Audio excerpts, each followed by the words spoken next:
A fourth stimulus check rolling out in a relief package next year is becoming more and more a reality.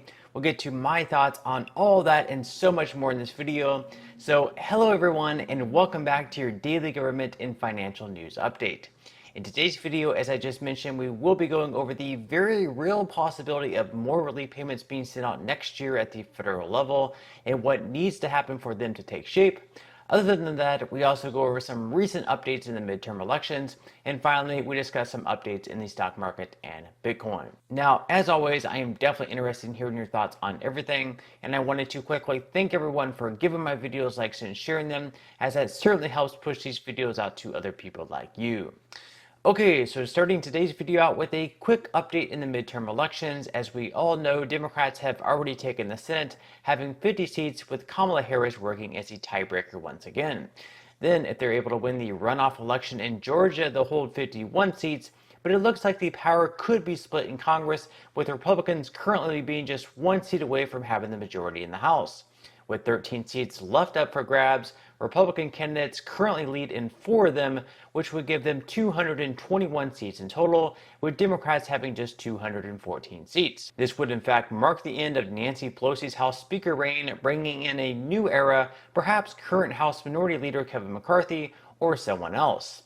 With many in the Republican Party a little upset about the underperformance this midterm election, some are saying that perhaps McCarthy just isn't the man for the job. For Republicans, it's going to come down to finding out who the very best leader could be, because with a slim majority, they all need to make sure that they're all on the same page. Republican Representative Marjorie Taylor Greene made the case yesterday that Republicans should not challenge McCarthy because, if they do, it could result in Democrats opening the door to someone like Liz Cheney becoming the next speaker.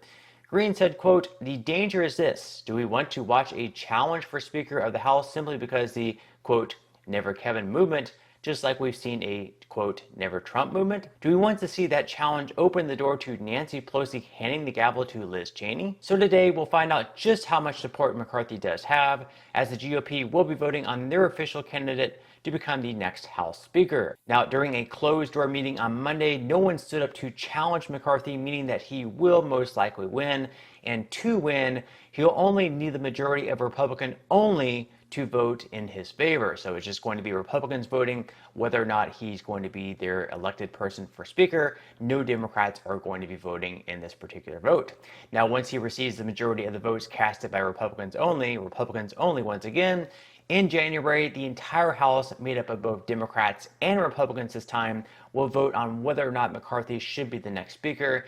And this time, he will need to receive the majority of the votes, which will be 218. And this may be a little bit more difficult because we're not going to have any Democrats voting for him, more than likely. Now, in this vote, if all 435 members of the House are seated, once again, he will need to receive at least 218 votes in his favor for speakership, which means that if Republicans hold 221 seats, only 3 of them, if no Democrats vote for him, will be able to oppose. So this is a very razor-thin majority here.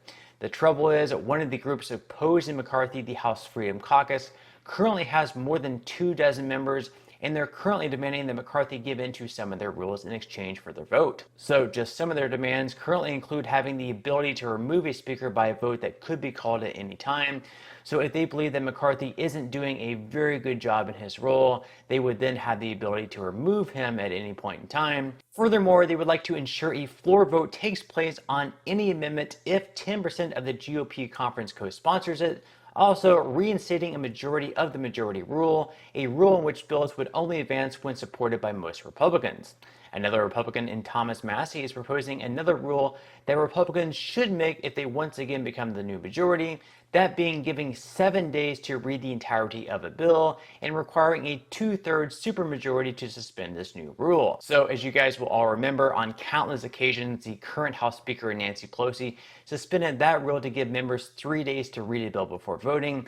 Many of these bills had hundreds, if not thousands of pages in them, so pretty much like they weren't reading the entirety of these bills before actually voting on them. So they were approving a bill that was thousands of pages long, even though they maybe only read like the first 100 or so pages. So I do think that that could be a really good rule that they could instate, But again, it looks like we are going to have a split Congress with Republicans controlling the House and, of course, Democrats holding on to the Senate. This means the two parties will need to work together on bills over the next couple of years to get anything done. Yes, perhaps some bipartisanship for once, and very soon one of those bills may need to be a fourth stimulus package. Now, as I've always said, in order for another stimulus package or stimulus check to be passed, we need two things to happen. One, we need to see another really bad recession, and two, inflation needs to finally get back under control. Already this year, we've already had one recession, and many experts project the United States will dip back into another recession at some point next year. Now, as of October of this year, inflation is at 7.7%, which is a number far too high to expect additional relief payments to be sent out, at least at the federal level. But if we get this number back down to, say, below 5%, along with another recession, there's a pretty good chance of more relief payments being sent out. Now, in 2008, for example, George Bush signed the Economic Stimulus Act of 2008 into law. In this one, individuals received up to $600 payments. Inflation was right around 4%, and unemployment was rising at 4.9%. The following year, in February, President Obama signed the Economic Recovery Act of 2009 into law. Inflation at this time was right around 0.2%, and unemployment was even higher at 8.3%. In this law, recipients of Social Security, SSI, and veterans receiving disability and pensions received $250 checks. So we're still a long ways away from those numbers, but inflation did show some signs of slowing down in October, and it wouldn't be that unrealistic to think that inflation could possibly drop back down below that 5% mark at some point next year. And while unemployment is still low at 3.7%, we're beginning to see many companies, mostly in the tech sector, start laying off some of the employees en masse. So for example, Amazon is currently planning to lay off 10,000 employees in corporate and technology roles beginning this week, marking the largest cuts in company history. Facebook just recently laid off 11,000 employees last week, and Twitter's new owner Elon Musk recently laid off about half of his employees as well. Meanwhile, other companies reporting layoffs include Stripe, Salesforce, Microsoft, Zillow, Snapchat, and Robinhood as well. So we are starting to see the signs evolving. Our country's GDP looks like it's going to start shrinking in 2023. Companies are already starting to trim their payrolls. And inflation, well, that's also slowly getting under control as well. These things, although all very bad for Americans and you really just hate to see it, all bode very well for the possibility of another stimulus package to roll out at some point next year. This will once again require bipartisan support, with Republicans holding a slim majority in the House and Democrats having a razor-thin majority in the Senate. Likely, we will see resistance to as big of packages as we saw over the last couple of years. We probably won't see another $2 to $3 trillion stimulus package like we did over the last couple of years, for example, just because we'll have many lawmakers reflecting on the mass inflation that they helped incur. But I wouldn't be too surprised to see stimulus checks targeted to Americans who need them the most, perhaps lower income, along with recipients of Social Security. Then, of course, in addition to that, perhaps some type of extended unemployment benefits as well. Of course, this is speaking very hypothetically. We really don't know what's going to happen over the next year or so, but in my mind at least, the likelihood of rising unemployment and a slowing economy are a very real possibility over the next year. The only question is, how bad is it going to get? Also, will we be able to get inflation under control enough to not experience the worst case scenario, which of course is stagflation? If we're in a situation of rising unemployment, a recession, but also having high inflation, this really puts us in a predicament, because you're in a situation where if you do send out additional stimulus checks, that could cause inflation to rise even higher.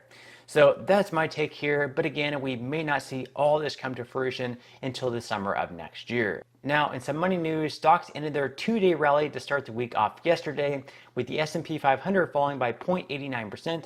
The Dow Jones also fell off by 0.63%, and the Nasdaq was also down in the red by 1.12%. Futures so far for today do look promising though, with Dow futures currently up by 0.55%, S&P 500 futures in the green by 0.79%, and Nasdaq futures are also on the rise, up by 1.21%.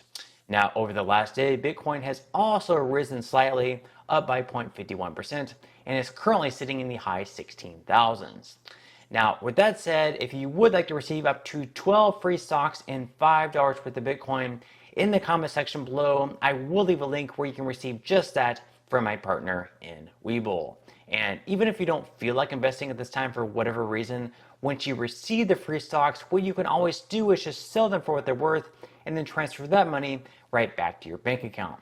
So in total, you should be receiving a value of at least $50 or more. Some people have actually received over $3,000 in the past. So really, you can think of this as just some free extra money with just a few minutes of work.